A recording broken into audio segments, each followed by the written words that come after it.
ne Julian omuulizako Judith omuulizako Judith Rudo muulizako mayo muulizako kubanga Judith yagenda yayina obuzibu bwa poison yayina ebintu bingi nyondoza netwaga tumulekemu relaxing kwa twali kubavubuka aba media twatunda Judith babye to become a member of parliament ne bakimera Richard n'abantu bangi ne yayina reasons ze agende ebweru omanyi mu bufumbo buli muntu ayina time ye waba uli akoye ayina right okutambula agende watulika kintu kyatulumye twakyatulumye wane Kampala omusajja bamuyita Rwasa yawana batanzi sente empitirivu ayogerera omuwala yasuka n'amwegaana titamwagalangako kali bwafunye omukazi omulala n'atandika okulaga olinga bwali omubi ekiseera kye yali naye yali mubi yayinako ekikola kyakola ekibi omwana yamwagala yes yamugulira botiki katwogereko ogwama nti ogulidde mwana botiki bameka abagulidde abakazi ennyonyi bameka abagulidde abakazi emmeri ze tuliyita emmeri ezakabi ziyati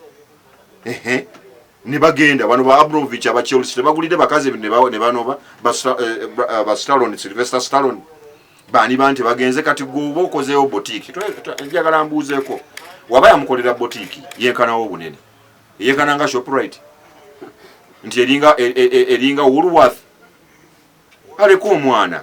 singera yali tamanyi kugikuuma teyali kiterese kati Nadia mutekerawo oliye akuma business ye aleke n'abatanzi Nabatanzi is a very beautiful young woman muwala akyali muto mwami Rwasa oyo mwana omunamawulire muleke abere mirembe je abere bulungi they are criticizing Nabatanzi bamulinde bamulye side Nabatanzi bamuleka ayogere side ye lwaki oli ayogera bingi nnyo ask yourself why Nabatanzi has kept quiet okay boogera akozi birogo biki so what tebasa mubuza wandike ne pen abamuwa wandike ne pen baleko omwana Nabatanzi has hustled eri abali kwogera mbajayo obufanya njibwe bonna ne batekayo obufanya nyimbu kozi bwe yali so what abantu aba bali kujjayo obufanyi bo bali bafaana batya mu buto aye Rwasa yali afaana natya mu buto obwe tunonoza kyetola abako ekyedda kireke tunulira omuntu wali sawa zino bangi abeyerusa tunabagoba mu tawuni bwamutekamu sente nyingi bwamutekamu sente nyingi bameka batese bantu sente nyingi pastor wano Kiganda temwategere kyaliwo mukazi we tebyali bibi teyagenda mukazi mulala wa Zambia tali happy samfiriza katale ebye sente batutamene sente Nabatanzi abasajja bamuwe sente bangi muwala mulungi mama yazala omusajja yafuna omukazi omulungi ne bazaala omwana Nabatanzi n'azaala emboko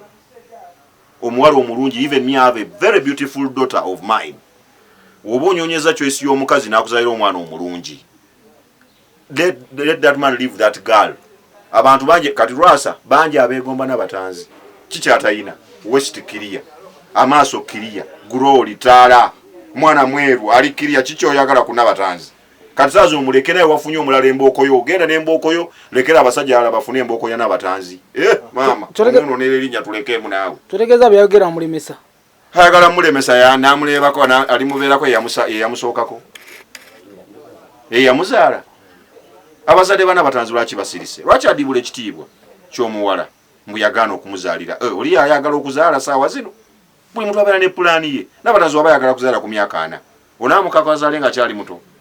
so oli musajja Rwasa musajja omuwa magezi ki Rwasa okusinzira byayogera mukazi wa ayina kati babiri ono gwe yafunye omupya abeere n'oyo n'oli omukulu ate ayagala ki ekirala waba ayagala anyoonye abalala agende ne bali atulekere Nabatanzi tuli banamawulire kituluma omwana abonyeebonya akoze erinnya lye ku BBS mwamuleeta ku BBS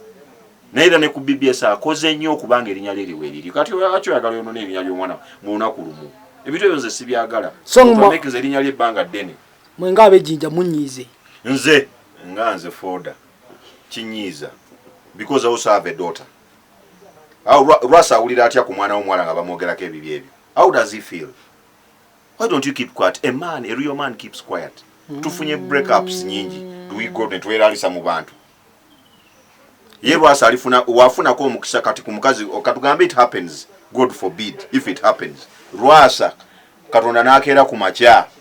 mukwano gwe n'akwana mukazi we oba muganda we n'amutwala awulira ati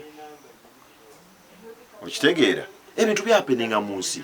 for how long can you cry when you've got a breakup naye kati yali hapa afunye omukazi naye ayagala afulumye ebigambo ebinaakaabya omwana buli kiseera omwana akabeerwa abigambo abasajja muyigeko ekintu kimu buli weeyogera ebigambo bingi oba okaabya omuwala tokabyanga mwana muwala maziga tojja kufuna mirembe gyogenda mu bufumbo obulala bwonna so mwesonyiwe Rasa kano gwegere mu lusoga leero Rasa leka n'abatanzi akola emirimu gye n'abatanzi akalimu wala mulungi mbooko n'abasoga bali n'abagega abasobola okufumbira n'abatanzi bamutamu esente embitirivu bamuzimbira n'enumba ekuli oba bagula enumba kuli abagimuwa iwe byokoze kutoyogera bingi abasade banava ino atandika okugera ebintu byakolera abakazi iwe dakwagala ngeza kyokoze